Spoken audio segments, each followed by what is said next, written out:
church on the outskirts of Manali had remained closed. One night outside the church, a dog began barking furiously. Suddenly, a shadowy figure swayed out from inside. The moment the dog saw that figure, its voice choked in its throat. The shadow floated around the dog and, in an instant, lifted the animal into the air and dragged it inside the church. The dog's cries echoed in the dark, but soon silence fell. A few moments later, the dog's body came flying back out, lifeless, its fur ghostly white. Some days later, a group of college students came to Manali on a trip. One night, a few boys slipped out of the hotel without informing their teacher. "Man, they're treating us like nursery kids," one of them complained. "What's the fun in a trip like this? Do this, don't do that, eat now, sleep now." I thought we'd have fun with the girls, but they put the girls in another hotel. Now we're stuck here talking to the walls. The boys wandered along the empty road, laughing and chatting, until they reached the old church. "Look at that. It's so beautiful." "Yeah, but strange. Looks like nobody's been here for years. Maybe it's an old church." "Let's go in." "Not now. We'll come in the morning." "Morning? By then the professor will be with us. They won't let us wander off alone." "Come on, what difference does it make if it's day or night? We've got phone flashlights anyway. Let's have a little adventure." Though Mandeep was hesitant, his friends Roshan and Jatin dragged him inside. The place was covered in cobwebs. As soon as they switched on their mobile flashlights, bats flapped wildly out of the rafters and flew outside. "This place has been locked up for ages. That's why bats made it their home." "I don't like the vibe here. Let's leave," Mandeep said nervously. As he turned to step out, something grabbed his leg. He screamed. "What happened?" "Something caught my foot." They shone the light down. It was just an old rope. His friends burst out laughing. "You were scared from the start. That's why even a rope spooked you."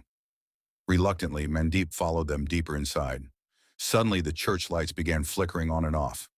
"Wait, how did the power come back? I don't like this. Let's get out." They rushed to the door, but it slammed shut before they could touch it. No matter how hard they pushed, it wouldn't budge. "This is impossible. It was open a moment ago. Who closed it?" As they argued, Jatin froze. His eyes widened in horror. Standing before them was a nun, her eyes glowing blood red, staring directly at them. "What is that?" "Run!" Mandeep cried. But before they could move, the nun dissolved into smoke and vanished. "Where did she go?" Roshan whispered. The next moment, they saw Jatin crawling on the ground, his eyes glowing red, just like the nun's. His skin was pale, blistered, and charred. His friends backed away, terrified, as Jatin slithered toward them like a lizard, hissing with a long, twisting tongue. His face shifted. Sometimes Jatin's, sometimes the nun's. "We've done nothing to you. Please leave our friend." "Let us go," Mandeep begged. The nun only grinned. She grabbed Mandeep's hand, trying to pull him toward her. But the holy steel bracelet from the Gurdwara on his wrist sparked with divine energy, sending a jolt through her. She shrieked, releasing him, and a stream of black smoke burst from Jatin's body. The nun's spirit had been forced out. Jatin collapsed unconscious. Roshan knelt beside him, shaking him. "Wake up, Jatin! We have to get out." But a deep, otherworldly voice filled the air. "Do you think you can escape me? No. You are already mine. Not even animals survive when they wander here. And you are humans. Your death is certain." The nun reappeared, clutching Roshan's throat. He gasped for air, struggling desperately. "Mandeep, run. You carry the holy power. She can't harm you. Leave me and go." "I won't leave you," Mandeep shouted. Roshan's eyes bulged as her nails sank into his neck. Blood oozed, which she licked hungrily with her long tongue. Mandeep stood frozen, trapped between saving his friend and confronting the demon. Then he remembered his faith.